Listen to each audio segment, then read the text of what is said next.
वक्त हम अपने दर्शकों को दिखा रहे हैं, जहां पर राहुल गांधी के आवास पर सोनिया गांधी और प्रियंका गांधी दोनों पहुंचे हैं। लोकसभा सचिवालय ने अधिसूचना जारी की, उसके बाद अब सांसद नहीं है। 19 साल में पहली बार है कि राहुल गांधी सांसद नहीं है। वो केरल के वायनाड से सांसद थे, लोकसभा सदस्य थे, लेकिन फिलहाल उनकी सदस्यता रद्द हो गई है। और दिल्ली से ये सीधी तस्वीरें इस वक्त आप देख रहे हैं। राहुल गांधी के आवास पर सोनिया गांधी, प्रियंका गांधी भी पहुंचे हैं। आगे की रणनीति, आक्रामक रणनीति कांग्रेस बनाने में जुटी हुई है कि कैसे इस मौके को बुलाया जाए, पॉलिटिकल माइलेज ज्यादा से ज्यादा इस मसले को लेकर के लिया जाए। यानी कि कानूनी लड़ाई कैसे लड़नी है कांग्रेस को और साथ ही पॉलिटिकल लड़ाई कैसे लड़नी है, इस मुद्दे पर, इन दोनों ही मसलों पर आज मीटिंग के दौरान चर्चा होगी। और इससे पहले कांग्रेस ने अपना तल्ख तेवर दिखाना शुरू भी कर दिया है। कांग्रेस के कई लीडर भी सामने आए जिन्होंने कहा कि अब तक पीएम मोदी ने जिन जिन शब्दों का इस्तेमाल किया है उन शब्दों को लेकर वो अदालत जाएंगे। इस तरह की बातें कांग्रेस की ओर से हो रही है। और इसी बीच प्रियंका गांधी, सोनिया गांधी राहुल गांधी के घर पहुंच गई हैं। और समाजवादी पार्टी से फखरुल हसन चांद इस वक्त हमारे साथ जुड़ चुके हैं। फखरुल हसन चांद, आपका रिएक्शन, आपकी प्रतिक्रिया, राहुल गांधी की सदस्यता चली गई है। भारतीय जनता पार्टी का इस देश के संविधान और लोकतंत्र में विश्वास नहीं है। भारतीय जनता पार्टी ने विपक्षी नेताओं के खिलाफ मुकदमा लिखाने को अपना हथियार बना लिया। विपक्षी नेताओं के खिलाफ मुकदमे लिखे जाते हैं, चार्जशीट फाइल होती, माननीय न्यायालय में पैरवी की जाती, उनकी सदस्यता को निरस्त किया जाता है। फिर चाहे माननीय राहुल गांधी जी हो, माननीय आजम साहब हो, माननीय अब्दुल्ला आजम हो, और भारतीय जनता पार्टी उनसे जुड़े हुए लोगों के मुकदमे वो वापस लिए जा रहे हैं। क्या देश का कानून क्या दो अलग अलग पार्टियों के लिए, दो अलग अलग लोगों के लिए अलग अलग हो सकता है? क्या हमने नहीं देखा कि उत्तर प्रदेश में मुख्यमंत्री जी, उप मुख्यमंत्री जी के मुकदमे वापस लिए गए? अभी 4 दिन पहले उत्तर प्रदेश की सांसद है रीता बहुगुणा जोशी जी, उनके मुकदमे वापस लिए गए। और विपक्षी नेताओं के खिलाफ आप लगातार मुकदमे लिखा रहे हैं, माननीय न्यायालय में पैरवी कर रहे हैं, उनकी सदस्यता को निरस्त कर रहे हैं। ये देश के संविधान और लोकतंत्र के लिए अच्छा नहीं है। देश में जब सुधार हुआ था कि चुनाव कौन लड़ेगा कौन नहीं लड़ेगा, अपराधियों को राजनीति में रोकने के लिए कानून लेके आया गया था कि 2 साल की जिसको सजा होगी वो चुनाव नहीं लड़ पाएंगे। लेकिन भारतीय जनता पार्टी आज वो गुंडे माफियाओं को नहीं, वो विपक्ष को चाहती है कि चुनाव न लड़े, इस देश का संविधान समाप्त हो जाए, इस देश का लोकतंत्र समाप्त हो जाए। तो अगर भारतीय जनता पार्टी चाहती है कि विपक्ष ना रहे, कोई दूसरी पार्टी ना रहे, अगर लोकतंत्र में आपको विश्वास नहीं, देश के संविधान में विश्वास नहीं, तो फिर चुनाव की आवश्यकता क्या है? आपका जो मन आ रहा है वो आप कर रहे हो। तो ऐसे देश नहीं चलेगा। समाजवादी पार्टी इस फैसले का विरोध करती है। हम समाजवादी फखरुल हसन, आप कांग्रेस के साथ हैं, आप ये कह रहे हैं? हम देश के संविधान और कानून के साथ हैं, हम देश के लोकतंत्र के साथ हैं। कांग्रेस जो लड़ाई लड़ेगी आप उसके साथ हैं, आप कह रहे हैं? मैं देश के संविधान और लोकतंत्र के साथ हूं और विपक्ष की किसी भी बीजेपी का कहना है कि हमारा मसला कहां से आ गया, जबकि सजा हुई है वो अदालत से सजा हुई है। जो उनकी सदस्यता गई है वो जन प्रतिनिधित्व कानून के तहत गई है। तो बीजेपी कहां से आई, ये कहना है बीजेपी का। देखिए भारतीय जनता पार्टी कहां से आई, मैंने पहले ही बात में कहा। क्या भारतीय जनता पार्टी नेताओं के कदम वापस नहीं हो रहे? जिससे अगर एक ही समान कानून अगर 2 पार्टियों के लिए, 2 व्यक्तियों के लिए अलग अलग कानून थोड़ी हो सकता है। आपके मुकदमे होंगे, सरकार में आप मुकदमे। आलोक अवस्थी जी जवाब देंगे। कई गंभीर आरोप आपने लगा दिए फखरुल साहब, तो कई गंभीर आरोप आपने लगाए हैं। आलोक अवस्थी जी जवाब दिए। अपने लोगों पर से तो आप मुकदमे हटा लेते हैं और विपक्ष के लोगों को परेशान करें, विपक्ष के नेताओं को परेशान करें। देखिए फखरुल हसन साहब फैक्चुअल गलत बात बोल रहे हैं। अभी थोड़े से दिन पहले ही विधानसभा का सत्र आहूत था। मुख्यमंत्री जी ने वहां पर, योगी आदित्यनाथ जी ने अपना बयान दिया विधानसभा के अंदर कि उन्होंने कोई मुकदमा वापस नहीं लिया है। पहले समाजवादी पार्टी आरोप लगाती थी कि मुख्यमंत्री जी ने अपना मुकदमा और केशव मौर्य जी का मुकदमा वापस लिए, जबकि यह लिखित में तथ्य है कि अखिलेश यादव ने अपने खिलाफ लिखा हुआ मुकदमा अपने मुख्यमंत्री देते हुए उन्होंने वापस लिया था। और आतंकवादियों के मुकदमे वापस लेने वाले किस तरह का आरोप लगा रहे हैं। और दूसरी बात, कानून के तहत उनको इस तरफ कहते हैं हम कानून का पालन कर रहे हैं, संविधान को मानते हैं, तो उसी संविधान के जरिए ही तो जो न्यायाधीश है उन्होंने निर्णय लिया है। अब ये न्यायाधीशों को भी क्या पॉलिटिकल पार्टी का एजेंट मानने लगे हैं क्या? यानी कि हमारे देश की जो कार्यपालिका और न्यायपालिका और जो 4 स्तंभ है वो तो स्वतंत्र हैं, उन पर सरकार का कोई नियंत्रण नहीं है और वह जो है सबूतों के आधार पर फैसला करते हैं। राहुल गांधी जी के पास पूरा अवसर था कि अपनी बात को कोर्ट में रखते, सबूतों को साथ रखते, लेकिन वहां पर तो अहंकार चूर चूर हो रहा है उनका।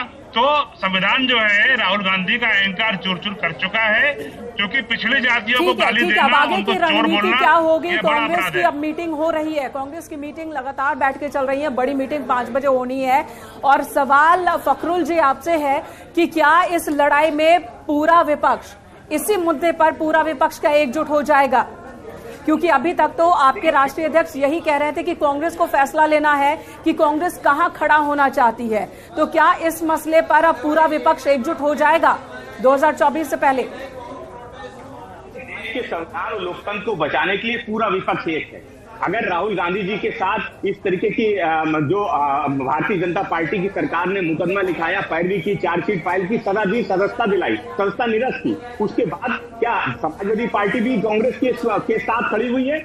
आम आदमी पार्टी के मुख्यमंत्री जी हैं अरविंद केजरीवाल जी, वो भी हैं, और हम आम आदमी पार्टी की उन नेताओं के साथ भी खड़े जिनको भारतीय जनता पार्टी ने जेल में डाल देने का काम किया। तो भारतीय जनता पार्टी, आलोक अवस्थी जी बोल रहे थे, जवाब नहीं दे पाए कि बताए ना कि किन किन भारतीय जनता पार्टी के नेताओं के मुकदमे भारतीय जनता पार्टी ने वापस लिए, क्यों नहीं आपने कोर्ट का सामना किया? अगर विपक्ष के लोग, विपक्ष के लीडर कोर्ट का सामना करते हैं, आप चार्जशीट कोर्ट में जाती है, हम ट्रायल का फेस करते हैं, तो भाजपा ट्रायल फेस क्यों नहीं करेगी? विपक्ष के नेता, उनके खिलाफ मुकदमे लिखे जाएंगे तो हम ट्रायल फेस करेंगे, लेकिन सत्ता पक्ष के लोगों के मुकदमे वापस लिए जाएंगे, वो ट्रायल फेस नहीं किए जाएंगे, वो जनहित में वापस लिए जाएंगे। विपक्ष के लोगों के खिलाफ मुकदमे लिखे जाएंगे, उनको सजा दिलाई जाएगी, उनकी सदस्यता निरस्त कराई जाएगी। विपक्ष या तो खामोश होकर बैठ जाए, जो भाजपा कर रही है उसकी हाँ में हाँ मिलाए, नहीं तो लेकिन वो एकता दिख नहीं रही है ना फखरुल जी। आप तमाम बातें कर लीजिए, लेकिन वो एकता दिख नहीं रही है ना। ममता बनर्जी नवीन पटनायक से मिलने जाती हैं, अखिलेश यादव ममता बनर्जी से मिलने जाते हैं, लेकिन कांग्रेस तो भले ही यहाँ टीवी पर आप बैठकर ये तमाम बातें करें, लेकिन वो एकजुटता दिख नहीं रही है। कांग्रेस जब कहती है कि धुरी कांग्रेस ही बन सकती है, जब बात लोकसभा चुनाव की होती है तो वहां कांग्रेस से छिटकते हुए सभी दिखते हैं, चाहे वो ममता बनर्जी हो या अखिलेश यादव हो, वो भी संभल कर बोलते हैं इस मसले पर। देखिए, देश और लोकतंत्र को बचाने के लिए मैं बार बार कह रहा हूं, सारा विपक्ष एक है। राहुल गांधी जी के साथ पूरा विपक्ष खड़ा है। कोई देश का एक विपक्षी लीडर का नाम बता दीजिए जो राहुल गांधी जी के साथ इस मसले पर ना खड़ा हो। समाजवादी पार्टी इस मामले, इस फैसले के खिलाफ है। हम भारतीय जनता पार्टी, जिसका चेहरा आज जनता ने देख लिया है कि अपने लोगों को किस तरीके से मुकदमे आप वापस ले रहे हैं और विपक्ष के लोगों को जेल में डाल रहे हैं, उनके खिलाफ मुकदमे लिखा रहे हैं, उनको चुनाव लड़ने से रोकना चाहते हैं। आप चाहते हैं कि 2024 के चुनाव में आपके सामने मैदान साफ हो, कोई आपके सामने चेहरा ना हो, कोई आपके सामने चुनाव न लड़ सके। तो देखिए, देश के संविधान और लोकतंत्र के लिए इस समय बड़ा खतरा है। भारतीय जनता पार्टी देश के लोकतंत्र और संविधान में विश्वास नहीं रखती है, इसलिए उसने विपक्ष के खिलाफ मुकदमा लिखाने को अपना हथियार बना लिया। जी, लेकिन यही आरोप, जी आलोक अवस्थी जी कुछ कह रहे हैं, बोलिए। हाँ, देखिए, स्पष्ट रूप से कहते हैं, राजनीतिक लड़ाई जब आप हार जाते हैं तो आप इस तरह की बात आरोप प्रत्यारोप की करते हैं। जब नेताओं की विश्वसनीयता कांग्रेस की हो चाहे समाजवादी पार्टी की हो, जब खत्म हो जाती है तो जनता उनको लगातार हाशिए पर रखती है। तो यह उस तरह के आरोप लगा रहे हैं। अगर हमको किसी को अंदर करना होता या सजा दिलानी होती तो यह कानून के रास्ते पर तो सबके लिए खुले हैं। आज राहुल गांधी जी और उनकी माँ जो है कई हजार करोड़ रुपए के घोटाले में जमानत पर रिहा है और सरकार का टैक्स चुराया है, तो हमने तो जेल में नहीं डाल दिया है, उनको जमानत मिली हुई है। अब कोर्ट उनको जेल भेज देगी तो उसके लिए भारतीय जनता पार्टी क्या करेगी? तो हमारा काम है कि हम कानून की रखिए, संविधान के अनुरूप हम जो प्रशासन को चलाएं। जनता ने हमको मैंडेट दिया है, हम किसी भी अपराधी को छोड़ेंगे नहीं और कानून के तहत सबको अपने अपने अधिकार मालूम है। राहुल गांधी जी को भी अधिकार मालूम है और अखिलेश यादव को भी मालूम है। आखिर आजम खां और उनके बेटे की को सजा क्यों मिली है? क्योंकि उन्होंने अपराध किया और अदालत ने उनको दोषी ठहरा करके सजा दी है। तो अब यह तय कर ले कि समाजवादी पार्टी अपराधियों और दंगाइयों के पीछे क्यों खड़ी होती है। जब कोर्ट सजा देगी तो उनको तो मानना पड़ेगा ना। इस देश में कानून से बड़ा और कोर्ट से बड़ा कोई नहीं है। भारत का संविधान और सुप्रीम कोर्ट से बड़ी कोई संस्था नहीं है और यहाँ कानून जो बनाए गए हैं उसके आधार पर ही जो है कोर्ट निर्णय ले रही है। कोर्ट स्वतंत्र है, कोर्ट किसी पार्टी की बंधक नहीं है, कोर्ट किसी सरकार के अंडर में नहीं आती है, वह स्वतंत्र है। तो यह समाजवादी पार्टी के जो प्रवक्ता आरोप लगा रहे हैं यह बहुत बेहतर गलत है।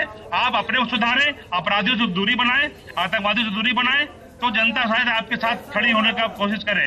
लेकिन इस तरह के आरोप लगा करके पिछड़ों को गाली देना कि अखिलेश यादव जी बराबर केशव मौर्य जी को गाली दे रहे हैं, उनको जो है उनको खटक रही है पिछड़ों में से एक नेता कैसे भारतीय जनता पार्टी का बड़ा नेता बन गया।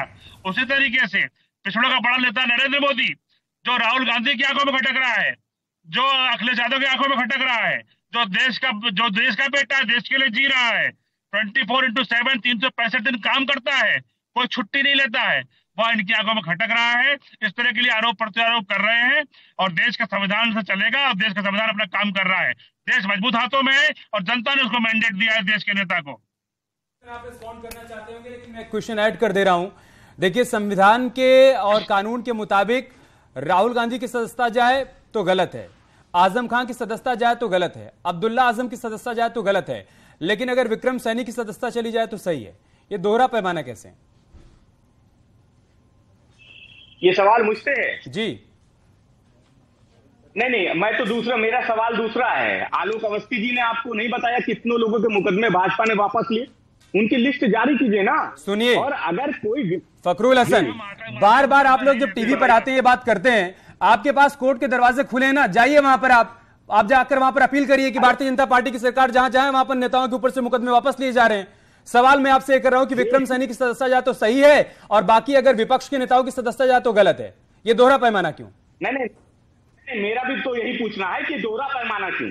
जो विपक्ष के नेता हैं वो मुकदमे के ट्रायल पेश करेंगे और भारतीय जनता पार्टी के लोगों के मुकदमे वापस होंगे, उनको वो जो ट्रायल है उसको पेश नहीं करेंगे। ये दोहरा पैमाना क्यों है? ये क्यों है? आखिर भारतीय जनता पार्टी अपने लोगों के मुकदमे क्यों वापस ले रही है? नहीं तो ये मुद्दा आप खाली टीवी और ट्विटर पर उठाएंगे, ये मुद्दा आप खाली टीवी और ट्विटर पर उठाएंगे। आप जाइए ना न्यायपालिका, जाकर बताइए कि जहां जहां पर बीजेपी की सरकार है, बीजेपी नेताओं के ऊपर से मुकदमे वापस लिए जा रहे हैं। मत दीजिए, आप सलाह मत दीजिए कि समाजवादी पार्टी नहीं तो फिर आप भी सलाह मत दीजिए कि क्या सवाल पूछा जाए। मैं आपसे सवाल ये कर रहा हूं कि दोहरा पैमाना लेकर क्यों चल रहे हैं? विक्रम सैनी की सदस्यता पर आपने क्यों नहीं कहा कि गलत हुआ है? बहुत शुक्रिया आपका हमारे साथ जुड़ने के लिए और सवालों से भागने के लिए, बहुत बहुत शुक्रिया। साहब नमस्कार।